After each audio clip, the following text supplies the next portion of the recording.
Hey student, good morning. Welcome back to my Axis educational channel. आज class 11 का lecture number 5 जिसमें हम लोग बात करेंगे सिर्फ बेसिक चीजें, जैसे कुछ कांस्टेंट होती है, कांस्टेंट की वैल्यूज क्या होते हैं एंड इनका यूनिट क्या होता है, सिंबल क्या होते हैं, एलिमेंट्री मैथ क्या होता है, जैसे अलजेब्रा ले लीजिए, ट्रिग्नोमेट्री ले लीजिए, कैलकुलस ले लीजिए, इनको हम लोग कैसे सॉल्व करते हैं एंड देन फिजिक्स में कैसे अप्लाई करते हैं। जैसे हम लोग 9 से 10th आते हैं तो 10th की फिजिक्स टफ लगने लगती है एंड देन 10th से 11th आते हैं और ज्यादा टफ लगने लगती है। क्यों टफ लगने लगती है, रीजन क्या है?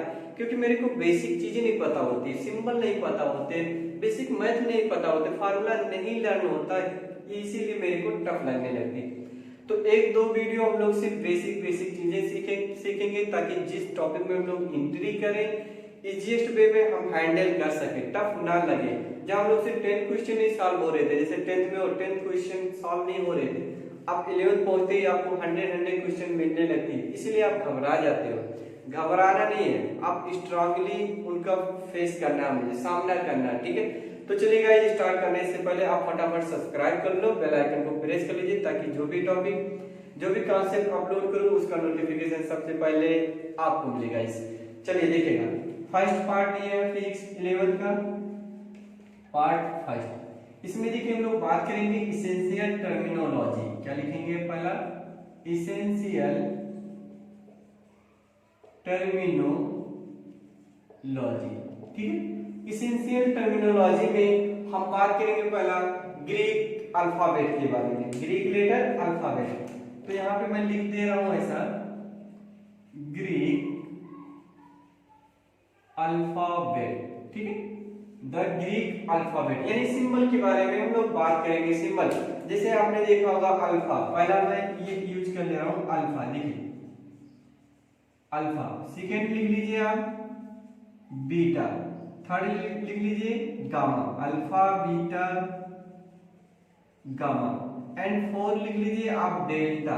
ऐसा आप देखिए, ये सब चीजें हम लोग को पता होना चाहिए कि अल्फा का सिंबल क्या होता है, बीटा क्या होता है, गामा क्या होता है, डेल्टा क्या होता है एंड सिग्मा क्या होता है। आगे लिख लो सिग्मा, ये देखिए सिग्मा। तो देखिए अल्फा को आपने देखा होगा, अल्फा ऐसे लिखा जाता है एंड बीटा को ऐसे लिखते हैं, ठीक है बेटा। एंड गामा को कैसे लिखा जाता है? ऐसे लिखा जाता है गामा। एंड डेल्टा देखो ऐसे भी लिखा जाता है, डेल्टा एंड डेल्टा ऐसे भी लिखा जाता है, ठीक है। सिग्मा देखिए, सिग्मा की बात करें तो सिग्मा ऐसे भी लिखते हैं लोग एंड सिग्मा ऐसे भी लिखा जाता है। टू टाइप से आप सिग्मा लिख सकते हो, अलग अलग मीनिंग है। एक ये डेल्टा का मीनिंग क्या होगा, चेंज जब हम लोग निकालते हैं तो इस डेल्टा का यूज करते हैं। यहाँ पे देखिए सिग्मा, ये देखिए सिग्मा ये अलग हो गया। सिग्मा क्या बताता है? अगर यहाँ पे हम लोग सिग्मा बात करें, जैसे हम लोग पढ़ते हैं चार्ज पर यूनिट एरिया, तो वहां ये सिग्मा बताएगा, ठीक है। और ये सिग्मा का मतलब क्या होता है? एडिशन होता है। और बाकी चीजें मैं आपको लिख रहा हूँ, देखिएगा सिग्मा हो गया, डेल्टा हो गया, गामा हो गया, उसके बाद एप्सिलॉन नाम, एप्सिलॉन देखिए एप्सिलॉन, एप्सिलॉन का जो सिंबल होता है ऐसे बना होता है, ईट शेप का बना होता है। एंड जो 7th नंबर है आप मान लीजिए ईटा, तो ईटा, ईटा का सिंबल आपने देखा होगा, एन बना करके ऐसे थोड़ा लॉन्ग कर देते हैं, तो ये हो जाएगा ईटा का सिंबल। एंड 8 की अगर हम लोग बात करें तो आप लिख लीजिए थीटा, थीटा, थीटा तो आपको पता होगा थीटा ऐसे बनाते हैं, थीटा। आगे लिखिएगा 9 नंबर, एक सा भी इंपॉर्टेंट टॉपिक है, ठीक है बेटा, थीटा। फिर रो, रो कैसे बनाते हैं? ऐसे कर लेते हो रो, ठीक है। एंड टाउ, 10 नंबर लिख लीजिए टाउ, टाउ कैसे बनाते हो? ऐसे बना करके ऐसे कर लेते हो, ये टाउ हो जाएगा। एंड 11 देखिएगा 5, 5 कैसे लिखोगे? ऐसे बना करके कट करेंगे। एंड 12 नंबर देखिएगा, अगर हम लोग बात करें काई बोलते हैं, CHI काई, काई ऐसे बनाया जाता है, ये ऐसे एक्स टाइप बनाया जाता है काई, ठीक है। एंड 13 नंबर ओमेगा, क्या लिखोगे? ओमेगा। ओमेगा का सिंबल आप जैसे रेजिस्टेंस पढ़ रहे होंगे तो रेजिस्टेंस में ओमेगा ऐसा भी लिखा जाता है एंड ये ओमेगा ऐसे भी लिखा जाता है, ठीक है बेटा। आगे देखिए आयोटा, आयोटा, आयोटा कैसे बनाते हैं? आई लिखा जाता है आयोटा के लिए। एंड नेक्स्ट देखिएगा कप्पा, कप्पा ये देखो के टाइप ऐसे बनाया जाता है, के टाइप ऐसे के टाइप बनाया जाता है, कप्पा का सिंबल होता है, ठीक है। फिर आता है लेमडा। लेमडा लेमडा आपको पता होगा ऐसे लेमडा बनाते हैं। म्यू कैसे बनाते हैं, म्यू एम यू, ये देखो म्यू ऐसे बनाया जाता है। एंड 18 नंबर की अगर हम लोग बात करें तो 18 देखिए न्यू, न्यू न्यू का सिंबल कैसे होगा, ये ऐसे बना के ऐसे कर लेते हैं न्यू। एंड 19 के मान के चले तो पाई, ये पाई, ठीक है। तो ध्यान दीजिए बेटा, मैंने यहाँ पे 19 सिंबल लिखा। पहला देखिए, एक बार मैं अगेन रिपीट कर ले रहा हूँ। अल्फा, अल्फा को ऐसे डिनोट करते हैं, बीटा को ऐसे, एंड गामा को इस टाइप से। डेल्टा, एक डेल्टा ये भी होता है, एक डेल्टा ये होता है। सिग्मा, सिग्मा ऐसे हम लोग यूज करते हैं। सिग्मा एडिशन के लिए यूज करते हैं, और सिग्मा ये अलग बताता है, जैसे charge per unit area. Epsilon not या एप्सिलॉन ओनली, एप्सिलॉन बोलते हैं इसको।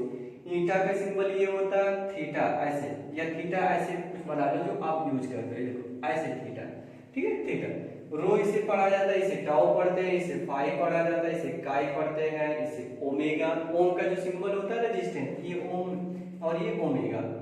आयोटा को आई से लिख देते हैं, कप्पा को के टाइप बनाते हैं, लेमडा ये हो गया, म्यू, न्यू एंड पाई। तो ये रहे कुछ इंपॉर्टेंट सिंबल जो हम लोग को हर एक टॉपिक में यूज करना होता है। सेकेंड आप देखिएगा, इसको आप जल्दी से स्क्रीनशॉट ले लो, मैं इसको इरेज कराऊंगा। सेकेंड देखिएगा, आप लिखेंगे प्रीफिक्स और मल्टीप्लियर। टाइम ना लॉस करते हुए फटाफट आप सब्सक्राइब कर लो बेटा, ताकि जो भी टॉपिक, जो भी कॉन्सेप्ट मैं अपलोड करूं उसका नोटिफिकेशन आपको पहले मिले, ठीक है। तो देखिए टॉपिक क्या लिखा मैंने, प्रीफिक्स, क्या लिखा, प्रीफिक्स मल्टीप्लियर, मल्टीप्लियर, ठीक है, मल्टीप्लियर, ठीक है। तो ये देखिएगा, इसमें दो चीजें होती है, एक मल्टीपल होता है और एक सब मल्टीपल्स होते हैं। जिनकी ऑर्डर हाई होता है उन्हें मल्टीपल बोलते हैं, जिनकी ऑर्डर लेस होती है उन्हें सब मल्टीपल्स बोलते हैं। तो कुछ चीजें जैसे आपको यूज करना होता है, जैसे पता होता है कि 1 माइक्रोमीटर इक्वल टू कितना मीटर होता है, ठीक है। 1 माइक्रो कूलम इक्वल टू कितना कूलम होता है, 1 नैनो कूलम इक्वल टू कितने कूलम के इक्वल होता है। ये सारी कन्वर्जन आपको काफी इंपॉर्टेंस होती है, कन्वर्जन के लिए काफी इंपॉर्टेंट होती है, ठीक है। जैसे 1 किलोमीटर इक्वल टू क्या होता है, 1000 मीटर। तो यही सारी चीजें अभी हम लोग को सीखना है, ठीक है बेटा। तो यहाँ पे देखिएगा, आप हेडिंग डाल लो फटाफट। जैसे मान लीजिए मैंने यहाँ पे लिखा फैक्टर, क्या लिखा, फैक्टर लिखा, और फिर इधर आपको लिख दिया मैंने प्रीफिक्स, क्या लिखा, प्रीफिक्स। पहला देखिएगा, मैं ये लिखता हूँ 10 रेज 24, ये देखो 10 रेज 24, फिर 10 रेज 21, ये देखिए मैं 10 पावर इन लिख रहा हूँ 21, फिर 10 रेज आपके मान लीजिए हो जाएगा 18, 10 raise 15 and 10 raise 12, 10 raise 9, 10 raise कितना 6 एंड 10 रेज 3, 10 रेज 2, 10 रेज 1 ऐसा, एंड 10 रेज -1। तो यहाँ तक कि आप सिर्फ सीखिएगा, अगर 10 रेज 24 है एंड 10 रेज 21 है, 10 रेज 18 है, 15 है, तो इनको हम लोग क्या रीड करेंगे, ये बातें आपको सीखना जरूरी है यहाँ पे, ठीक है बेटा। देखिए मैं आपको यहाँ पे लिख दे रहा हूँ, जैसे मान लीजिए 10 रेज 24 है, तो 10 रेज 24 को आप जेटा पढ़ोगे, वो सॉरी योटा पढ़ोगे, क्या पढ़ोगे, योटा, योटा, ठीक है। और 21 को जेटा पढ़ा जाता है, जेटा, क्या पढ़ते हैं, जेटा। फिर उसके बाद देखिएगा 18 को एक्सा पढ़ेंगे, क्या पढ़ेंगे, एक्सा। फिर क्या आता है, पेटा, फिर आ जाएगा टेरा, फिर आ जाएगा गीगा, फिर हम लोग पढ़ते हैं मेगा, गीगा, मेगा, फिर आ जाएगा किलो, क्या रीड करोगे, किलो। फिर 10 रेज 2 को क्या पढ़ते हैं, हेक्टो, क्या पढ़ोगे, हेक्टो। एंड 10 रेज 1 को क्या आप रीड करोगे, डेका, क्या पढ़ेंगे, डेका, ये देखो DECA, डेका। और 10 रेज -1 को डेसी। तो ध्यान दीजिए बेटा, अगर 10 रेज 24 है तो आप उसको पढ़ोगे योटा, 10 रेज 21 है तो जेटा, यानी योटा, जेटा, AXA, PETA, टीरा, giga, मीगा, kilo, Deka, deci. क्या लिखा देखो, किलो, हेक्टो, डेका, डेसी, फिर आता है सेंटी, मिली, माइक्रो। तो यहाँ पे आप सिंबल की बात करें तो सिंबल अभी मैं लिख दे रहा हूँ। उसके बाद देखिएगा 10 रेज -1, यहाँ पे आप लिख सकते हो 10⁻²। ऐसे पहले यहाँ पे लिख लो, हाँ 10⁻², 10⁻3, 10⁻6, 10⁻9, 10⁻12, 10⁻15, 10⁻के कितना आ जाएगा 18 एंड 10⁻21, 10⁻21। देखो यहाँ पे आप एक कॉमन आप थोड़ा सा नजर दौड़ाइए तो यहाँ पे देखिए पावर यहाँ तक के 1, फिर 2, फिर 3 का मल्टीपल दिख रहा है, 3 2 जा 6, 9 12 15 18 ऐसे। फिर यहाँ पे देखो उल्टा आ रहा है, देखो 3 माइनस में आता चला जा रहा है, ठीक है। तो ध्यान दीजिए बेटा, अगर 10⁻1 है तो इन्हें डेसी पढ़ते हैं, एंड 10⁻2 है तो क्या पढ़ेंगे बोले डेका डेसी, फिर इसको सेंटी पढ़ते हैं, क्या पढ़ेंगे सेंटी। एंड 10⁻3 है तो मिली, क्या पढ़ोगे मिली। एंड 10⁻6 है तो उनको पढ़ते हैं माइक्रो, क्या पढ़ा जाता है माइक्रो। एंड इसको नैनो, माइक्रो नैनो, एंड इसको पीको, एंड इनको क्या पढ़ेंगे फेम्टो पढ़ा जाता है, क्या पढ़ते हैं फेम्टो। एंड इसको क्या पढ़ेंगे बेटा बोले एट्टो, AATTO एट्टो। एंड 10⁻21 है तो जेप्टो पढ़ते हैं, इसको क्या पढ़ेंगे जेप्टो। एंड 24 है -1 तो इसको हम पढ़ेंगे योक्टा, योक्टा, क्या पढ़ेंगे बेटा योक्टा। सिंबल की बात करो तो सिंबल आप लिख भी सकते हो, जैसे मान लीजिए y है ये, तो इसका ये यहाँ पे सिंबल लिख दे रहा हूँ, स्पेस का मैं सिंबल, इसको y लिख लिया आपने, इसका सिंबल z हो जाएगा, इसको e से लिखा जाए, और कैपिटल लेटर यूज करेंगे, जहां तक के पावर पॉजिटिव होता है कैपिटल लिख लेते हैं, ठीक है। तो y z e, एंड यहाँ पे p लिख लेंगे, यहाँ पे t लिख लेंगे, यहाँ पे g लिखेंगे, m लिखेंगे, k लिखेंगे, h लिखेंगे, हेक्टो, ठीक है। क्या लिखेंगे h लिखेंगे, ठीक है, यह स्मॉल h लिखा जाता है। फिर डेका का da लिखा जाता है, फिर डेसी को ओनली d लिखते हैं। फिर यहाँ पे देखो सेंटी को, ये तो आपको पता है, ये सिंबल में यहाँ पे भी लिख रहा हूँ सिंबल सी, एंड m इसको मिली से m लिखते हैं, ठीक है। फिर माइक्रो को म्यू, नैनो को n, पीको को p, एंड फेम्टो को f लिखते हैं ऐसे फेम्टो, ठीक है। फिर उसके बाद देखो एक्टो को a लिखा जाता है, एंड बताइए जेप्टो को यहाँ पे j लिखते हैं, एंड इसको y लिखा जाता है, ये सिंबल हो जाए। तो ये काफी इंपॉर्टेंट टॉपिक था, क्योंकि हम लोग को कन्वर्टर, जैसे सपोज करिए आप 9th स्टैंडर्ड में हो, तो 9th में इतना ही सारी चीजें, तो आपको यहाँ से लेकर के इतनी चीजें आपको सीखने को मिलता है, 9 तक के आप सीखते हो। लेकिन यहाँ तक कि अभी आपको 11th में हो या 12th में, ये आपको यूज होने वाला है। क्योंकि मान लीजिए आपके क्वेश्चन आ गए बेटा इतना फेम्टोमीटर, तो मीटर में कैसे कन्वर्ट कर सकते हैं। फेम्टो का मतलब होगा 10⁻15, अगर 10⁻15 से मल्टीप्लाई करेंगे तो मीटर में कन्वर्ट हो जाएगा। तो कन्वर्जन के लिहाज से काफी इंपॉर्टेंट टॉपिक है ये, ठीक है बेटा। इसको फटाफट आप नोट कर लो, और इसको जहां तक के हो सके आप इसको लर्न कर लो। आपके 11th में भी आपको ज्यादा नहीं, इतना तक 18 तक बहुत होते हैं, 18 तक आप तो याद कर लो। इसके बाद ये दो जो ऑर्डर है मैक्सिमम 24 तक, ये कोई जरूरी नहीं है, आप 18 तक याद कर लो, काफी इंपॉर्टेंट है बेटा, ठीक है। इसके बाद देखिए मैं आगे की टॉपिक आपको बताऊं, जैसे सम कांस्टेंट होते हैं, इसको नोट कर लो फटाफट आप लोग। देखिए इसके बाद सम इंपॉर्टेंट कांस्टेंट, क्या लिखेंगे सम इंपॉर्टेंट कांस्टेंट।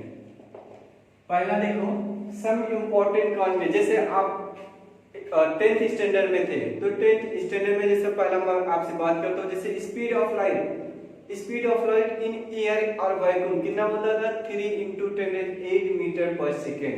ये हम लोग को डायरेक्ट यूज करना होगा, कहीं पे भी 11th हो 12th हो या कोई कंपटीशन की प्रिपरेशन करो, हर जगह मेरे को 3 × 10⁸ ही यूज करना होगा। तो क्यों ना ऐसे कांस्टेंट को मैं हमेशा के लिए लर्न कर लूं। काफी इंपॉर्टेंट टॉपिक है बेटा, इसको आप समझिएगा। पहला मैं लिख रहा हूं स्पीड ऑफ लाइट, क्या लिखेंगे speed of light in year, इसको c से रिप्रेजेंट करोगे तो क्या होता है 3 × 10⁸ मीटर पर second. Speed of light in year क्या होता है 3 × 10⁸ मीटर पर सेकेंड। सेकेंड देखिएगा बेटा, अगर हम लोग यहाँ पे ये बात करें कि अवोगाद्रोज नंबर क्या होते हैं, अवोगाद्रोज नंबर, अवोगाद्रोज नंबर ऐसे लिखते हैं, ये होता है 6.023 इंटू 10⁻23 यूनिट होता है पर मोल बेटा, यूनिट भी लर्न रखना है, विद यूनिट काम करना है, ठीक है। तो अवोगाद्रोज नंबर इक्वल टू 6.023 इंटू 10⁻23 पर मोल। नेक्स्ट थर्ड नंबर देखिए, थर्ड नंबर की बात करूं मैं, चार्ज ऑफ इलेक्ट्रॉन और प्रोटॉन, चार्ज ऑन इलेक्ट्रॉन और प्रोटॉन। तो इलेक्ट्रॉन और प्रोटॉन पे चार्ज कितना होगा बेटा, इलेक्ट्रॉन और प्रोटॉन पे प्लस माइनस 1.6 इंटू 10⁻19 कूलम। अगर इलेक्ट्रॉन की बात करेंगे तो माइनस यूज करेंगे, एंड प्रोटॉन की बात करेंगे तो प्लस यूज करेंगे, प्लस 1.6 इंटू 10⁻19 कूलम। नेक्स्ट देखिएगा फोर्थ नंबर, फोर्थ कांस्टेंट क्या मैं यूज कर रहा हूं, mass of electron, mass of electron. तो मास ऑफ इलेक्ट्रॉन में मान लीजिए सिंबल ऐसा यूज कर रहा हूं, मास ऑफ इलेक्ट्रॉन ये होता है 9.1 into 10⁻31 KG. Mass of electron 9.1 into 10⁻31 KG. तो ये सब याद करो। 5 क्या होगा, मास ऑफ प्रोटॉन की बात करें तो mass of proton, mass of proton देखो यहाँ प्लस लिख दिया, ऐसे प्रोटॉन लिखा जाता है, तो ये होता है 1.67 इंटू 10⁻27 के। ये क्या होता है, मास ऑफ प्रोटॉन। तो देखो ऐसे भी दिख रहा होगा कि mass of proton is much much greater then mass of electron, ऐसे दिख भी रहा, आपको कैलकुलेट कर भी सकते हो। सिक्स कांस्टेंट देखिए मैं ये यूज कर रहा हूं, acceleration due to gravity, acceleration due to gravity. क्या लिख लिया, एक्सीलरेशन ड्यू टू ग्रेविटी क्या होता है 9.8, ऐसा लिखो 9.8 मीटर पर सेकेंड स्क्वायर। तो acceleration due to gravity 9.8 metre पर सेकेंड स्क्वायर। सेवंथ नंबर देखिए, universal gravitational constant, universal gravitational constant, ठीक है, इसको कैपिटल जी से लिखा जाता है बेटा। Universal gravitational constant capital G की वैल्यू कितना होता है 6.67 इंटू 10⁻11। यूनिट क्या होगी, यूनिट न्यूटन मीटर स्क्वायर, ऐसा लिखा जाता है, न्यूटन मीटर स्क्वायर पर केजी स्क्वायर। ये यूनिवर्सल ग्रेविटेशनल कांस्टेंट जब आप पढ़ोगे ग्रेविटेशन तो वहां पे ये जी कैपिटल जी मिलता है, जी को बोलते हैं universal gravitational constant. This value is 6.67 into 10⁻11 newton metre square पर kg square. I sure clear हो गया होगा इतना तक के। एक नंबर जो कांस्टेंट मैंने यूज करा यूनिवर्सल गैस कांस्टेंट, ये आप जब पढ़ोगे आप गैस, ठीक है, तो वहां पे पढ़ोगे यूनिवर्सल गैस कांस्टेंट, ठीक है, गैस कांस्टेंट। इसको कैपिटल आर से लिखा जाता है। इसकी जो वैल्यू होती है बेटा 8.314 जूल पर मोल, जूल पर मोल, क्या लिखोगे, जूल पर मोल पर केल्विन, ये लिखा जाता है। कैपिटल जी की वैल्यू, सॉरी आर की वैल्यू क्या होगा 8.314 जूल पर मोल पर केल्विन। 9 नंबर कांस्टेंट देखिए बेटा मैं क्या यूज कर रहा हूं, प्लॉन्क कांस्टेंट। क्या पढ़ेंगे, प्लॉन्क कांस्टेंट। प्लॉन्क कांस्टेंट को एस से लिखा जाता है। इसकी जो वैल्यू होती है 6.66 कहीं पे लिखा जाता है, यहाँ पे लिखा हुआ है 6.62 इंटू 10⁻34 होता है, ठीक है, 34 joule into second, joule second होता है। 9 नंबर देखिए, 9 में ये यूज कर दे रहा हूं आपका रिडबर्ग कांस्टेंट, रिडबर्ग कांस्टेंट, ये आर होता है। इसकी जो वैल्यू होती है 1.097 इंटू 10⁻7 है ना, कितना होगा 7 पर मीटर होता है बेटा। तो रीड वर्क जब हम लोग मॉडर्न फिजिक्स पढ़ते हैं वहां पे काम आता है, नहीं तो आप यूनिट डायमेंशन जब शुरू करोगे तो बोला जाएगा कि what is the dimensional formula of read work. तो आप रीड वर्क की यूनिट तो आना चाहिए अपने को। क्या होता है इसका यूनिट? पर मीटर होता है, वैल्यू मान लीजिए नहीं इंपॉर्टेंस है यहाँ पे, तो यूनिट तो लर्न होना चाहिए अपने को। तो ये काफी इंपॉर्टेंट कांस्टेंट थे जो हम लोग को डेली यूज करना होगा। कोई भी टॉपिक अगर हम लोग स्टडी कर रहे हैं तो इनका यूज हम लोग को हमेशा करना, ऑलवेज करना, प्रेफर करना, ठीक है। तो चलिए इनको फटाफट आप नोट कर लीजिए। सेकंड में आपको लास्ट एक और सिखाऊं। देखिए जैसे परमिटिविटी होता है, एक और इसको नोट करिए फटाफट, मैं इरेज कर रहा हूँ, ठीक है। देखिए जैसे परमिटिविटी ऑफ फ्री स्पेस, क्या चीज? परमिटिविटी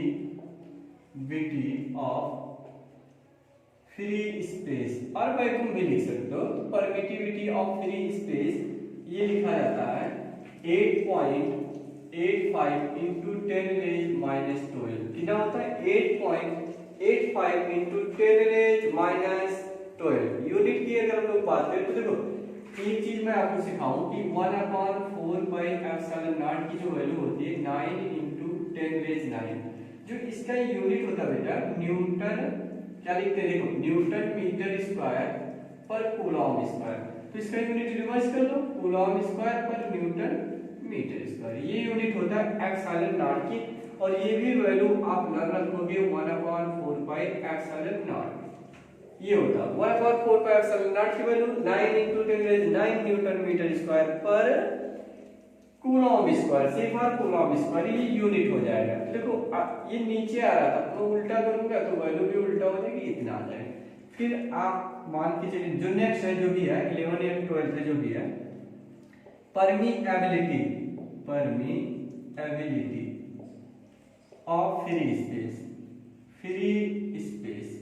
परमीएबिलिटी को म्यू नॉट से लिखा जाता है। जब हम लोग मैग्नेट पढ़ते हैं, मैग्नेटिज्म, तो वहां पे यूज करते हैं। म्यू नॉट की वैल्यू होती है 4.45 इंटू 10⁻⁷, क्या हो जाएगा 4 इंटू 10⁻⁷ टेस्ला मीटर पर एम्पियर।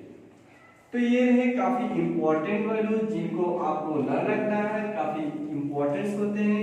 और भी कांस्टेंट होते हैं जो हम लोग डेली प्रेफर करते हैं, इन सब पॉइंट को आप लर्न रखोगे। जैसे परमिटिविटी ऑफ फ्री स्पेस ये हो जाएगा, ठीक है।